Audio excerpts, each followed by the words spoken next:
कैसे हो दोस्तों? ओ, डरने का नहीं, ये तो नकली हैं। मैं तो बस एक फिल्म देख रहा था। प्यारे दोस्तों, डायनासोर्स लुप्त हो चुके हैं, लेकिन उनसे जुड़े मिथक आज भी हैं। तो क्यों ना आज उनसे जुड़े मिथक उजागर किए जाएं? तो आ जाइए। डायनासोर शब्द का गलत मतलब निकालकर इसे डरावनी छिपकली बताया गया, जबकि डायनासोर ना तो डरावने हैं और ना ही छिपकली। डायनासोर शब्द का असल में मतलब होता है बहुत बड़े आकार वाला। वैसे लोगों को लगता है कि डायनासोर काफी बड़े होते थे, पर आपको जानकर यह हैरानी होगी कि माइक्रोरैप्टर अब तक की इनकी सबसे छोटी प्रजाति है। ये चाइना का कौवे जितना छोटा सा डायनासोर है। कईयों का मानना है कि इंसान और डायनासोर एक साथ रहा करते थे। ना जी ना, क्योंकि डायनासोर को विलुप्त हुए लगभग 6.5 करोड़ साल हो चुके हैं, जबकि इंसान तो बस 60 लाख साल पहले ही वजूद में आए हैं। मैं जानता हूं ये सुनकर आप हंसेंगे, लेकिन कहा जाता है कि डायनासोर इसलिए विलुप्त हो गए क्योंकि स्तनधारी उनके सारे अंडे खा गए। लेकिन ये सच नहीं है, क्योंकि उस समय जो स्तनधारी मौजूद थे वो इतने छोटे थे कि वो अंडे खा ही नहीं सकते थे। शायद वो बस 2 ही ग्राम के थे। वो देखा आपने, उसे कहा जाता है टेरोसॉर। इन उड़ने वाले सरीसृपों को अक्सर डायनासोर समझ लिया जाता है, लेकिन ये बात भी झूठ है। पानी में रहने वाला सरीसृप यानी कि प्लीजियोसॉर और इक्थियोसॉर डायनासोर्स तो थे ही नहीं। डायनासोर्स तो जमीनी इलाकों में रहते थे। अब बारी है सबसे बड़े मिथक की। कहा जाता है कि एक उल्कापिंड के धरती पर गिरने से सारे डायनासोर्स विलुप्त हो गए। हाँ, ऐसा हो सकता है कि उल्कापिंड के गिरने से काफी सारे डायनासोर्स मारे जाते, लेकिन कई लोगों का मानना है कि उस समय डायनासोर्स विलुप्ति के कगार पर ही थे और उल्कापिंड के गिरने से जो असर हुआ, जैसे कि भयंकर सुनामी, अम्लीय वर्षा और धूल की आंधी, इन सब ने मिलकर बेचारे डायनासोर्स को विलुप्त कर दिया। Trivia time. सबसे पहले जिस डायनासोर की हड्डी की खोज की गई थी उसे हाथी का माना गया था। और हाँ, सारे डायनासोर्स के शरीर पर स्केल्स नहीं होते, कुछ के शरीर पर तो पंख भी होते थे। उम्मीद है कि डायनासोर्स को लेकर आपके दिमाग में जो अब तक मिथक थे वो भी विलुप्त हो गए होंगे। आगे मैं और भी मिथकों को उजागर करूंगा, लेकिन अब मुझे यहाँ से जाना पड़ेगा। अगली बार फिर मिलना कुछ और मजेदार सच जानने के लिए। हाय दोस्तों, आज मैं बहुत ही ज्यादा खुश हूँ और जानते हो क्यों? क्योंकि मैं जा रहा हूँ बहुत दूर अफ्रीका के ट्रॉपिकल फॉरेस्ट में आपके एक नजदीकी रिश्तेदार से मिलने के लिए। मैं जानता हूँ आप हैरान हो रहे होंगे, लेकिन मेरे तो कोई रिश्तेदार है ही नहीं अफ्रीका के जंगलों में। अच्छा, फिर से सोचो दोस्तों, क्योंकि एक लिंक है जो सभी इंसानों को आपस में जोड़ता है, और वो लिंक और कोई नहीं है सिवाय एक समझदार जानवर के, जिसे कहते हैं चिंपैंजी। तो आज हम जानते हैं इन शानदार एप्स के बारे में और दूरी कम करेंगे आपके और साथ ही चिंपैंजीज के बीच। Zoom in. चिंपैंजीज रहते हैं ट्रॉपिकल फॉरेस्ट में और वुडलैंड सवानास में वेस्ट और सेंट्रल अफ्रीका के। वो संबंध रखते हैं होमिनिडी परिवार से, जिन्हें कहते हैं ग्रेट एप्स भी, जिनमें शामिल हैं गोरिल्लास, ओरंगुटैन्स और यहाँ तक कि इंसान भी। और इंसानों की तरह ही चिंपैंजीज कम्युनिटीज में रहते हैं। इन कम्युनिटीज में होते हैं करीब 15 से 80 मेंबर्स, जिनका नेता होता है एक अल्फा मेल जो ग्रुप को कंट्रोल करता है और शांति बनाता है झगड़ा होने पर। चिंपैंजीज एक्सपर्ट्स होते हैं ग्रूमिंग में और अपना काफी समय बिताते हैं एक दूसरे के बालों में उंगलियां फेरते हुए, जैसे कि मिट्टी, डेड स्किन और पैरासाइट्स को हटाने के लिए। हाँ, मैं जानता हूँ ये सुनकर आपको कुछ अजीब लगेगा, लेकिन ग्रूमिंग एक बहुत ही खास एक्टिविटी होती है इन शानदार जानवरों की। इससे ये सिर्फ साफ सुथरे ही नहीं रहते, बल्कि इनकी आपस में दोस्ती हो जाती है और आपस में रिश्ता भी मजबूत हो जाता है। चलो शुक्र है, ये कुछ ऐसा है जो चिम्प्स और इंसानों में मेल नहीं खाता। जरा सोच कर देखो, आपका दोस्त उंगलियां फेर रहा है आपके सर पर, तो ऐसा होने पर आप परेशान हो जाते ना। लेकिन उनकी इन हरकतों से गलत अंदाजा मत लगाना। इंसानों के बाद चिंपैंजीज ही ज्यादा समझदार हैं पृथ्वी के प्राइमेट्स में से, और वो डेवलप कर चुके हैं शानदार तरीके से एक दूसरे से बातचीत करने के, कई तरह के संकेत इस्तेमाल करके, साथ ही चेहरे के हाव भाव से और कई तरह की आवाजें निकालकर भी, जैसे कि चिल्लाकर, गुर्राकर और चीखकर। इतना ही नहीं, वो शब्द सीख सकते हैं, चीजों और खिलौनों से खेल सकते हैं, और यहाँ तक कि दुखी भी होते हैं अपने किसी साथी के मरने पर।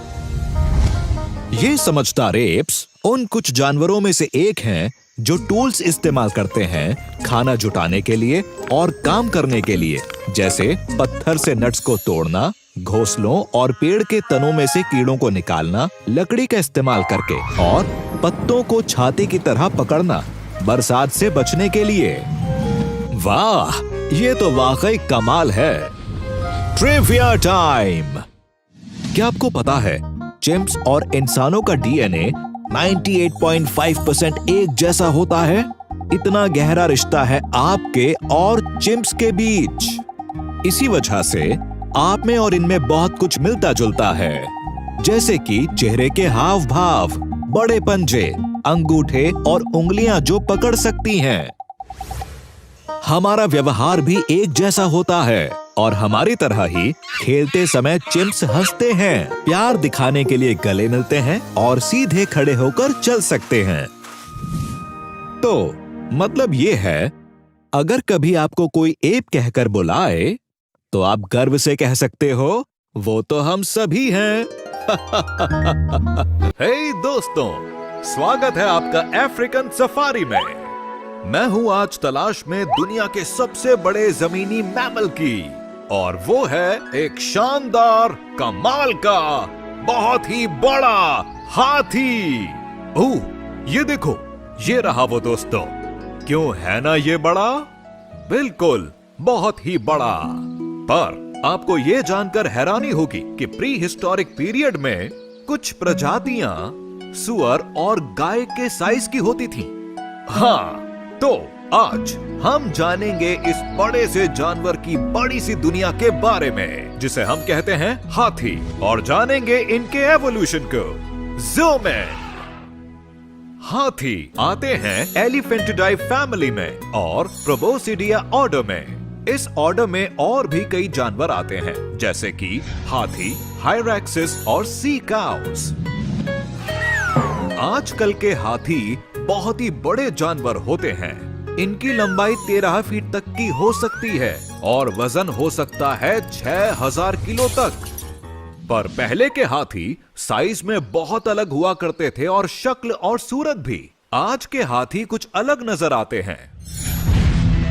तो शुरुआत में ले चलते हैं, जो शुरू हुई 3 करोड़ 70 लाख साल पहले, एक स्पीशीज के साथ जिसका नाम था म्यूरीथीरियम। ये बहुत तगड़े जानवर होते थे और इनकी लंबाई होती थी 3 फीट। इनके स्कल का शेप बताता है कि म्यूरीथीरियम की हाथियों जैसी सूंड तो नहीं हुआ करती थी, पर एक टपियर की तरह उनके ऊपर का होंठ पानी के पेड़ पौधों को पकड़ने के लिए चौड़ा और फ्लेक्सिबल होता था।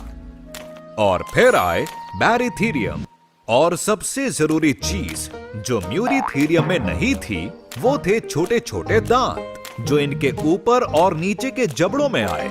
और ये बदलाव इसलिए आया कि ये आसानी से पेड़ पौधों को काटकर खा सकें और अपना पेट भर सकें। और तकरीबन 2 करोड़ 60 लाख साल पहले आए न्यूमिडोथीरियम। शरीर थोड़ा पतला हो गया, पर इसके अलावा कोई और बदलाव नहीं आया।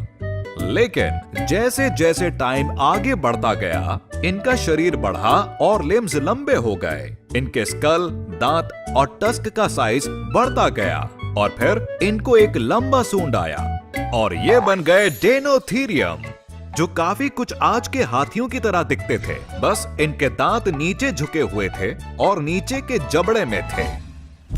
पर जो स्पीशीज आज के हाथियों के करीबी रिश्तेदार थे वो थे मैमथ्स। ये अर्थ पर करीब 16 लाख साल पहले होते थे। मैमथ की आखिरी स्पीशीज तकरीबन 10,000 साल पहले खो गई, आखिरी आइस एज के एंड में। पर यह पता नहीं चला कि इनकी प्रजाति विलुप्त कैसे हुई, क्लाइमेट की वजह से हुआ या आदि मानव के ज्यादा शिकार करने की वजह से। Trivia time. क्या आपको पता है जगह की कमी, दांतों और मीट के लिए इनका शिकार करना हाथियों की पॉपुलेशन के लिए कितना बड़ा खतरा है? साल 2013 में यह पता लगाया गया कि एशियन हाथियों की पॉपुलेशन 90% तक कम हो चुकी है और पिछले 100 सालों के दौरान अफ्रीकन हाथियों की पॉपुलेशन 75% तक कम हो गई है। तो मेरे प्यारे दोस्तों, हमारे नेचर के इस कमाल के अजूबे को हमें हर हाल में बचाना है और इनके साथ जो भी हो रहा है उसके बारे में हमें सबको बताना है।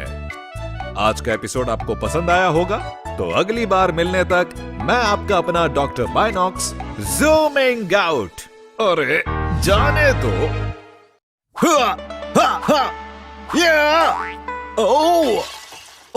ये क्या हो गया?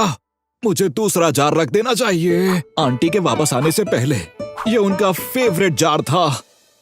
ओह, हेलो दोस्तों, आपने देख ही लिया होगा मैं कंग फू सीखने की कोशिश कर रहा था उसके बारे में एक मूवी देखने के बाद, जिसमें था एक विशाल पैंडा। मूवी इतनी बढ़िया थी कि मैं खुद को रोक नहीं पाया वैसे ही एक्शन करने से। आखिरकार मुझे पैंडा पसंद हैं। वो गोल मटोल और प्यारे होते हैं। तो मैं इस मौके का फायदा उठाता हूं और कुछ मजेदार फैक्ट्स बताता हूं इन सुंदर जानवरों के बारे में जिन्हें कहते हैं विशाल पैंडा। Zoom in. हाँ, ओह, कोई बात नहीं। सदर्न चाइना के घने जंगलों के बीच में दुनिया का एक दुर्लभ और बहुत ही प्यारा जानवर रहता है जिसे हम कहते हैं विशाल पैंडा या आमतौर पर सिर्फ पैंडा। आपको यह जानकर हैरानी होगी, लेकिन इतने बड़े आकार के होने के बावजूद भी पैंडा कुछ और नहीं खाते सिवाय बैम्बू शूट्स, स्टेम्स और पत्तियों के।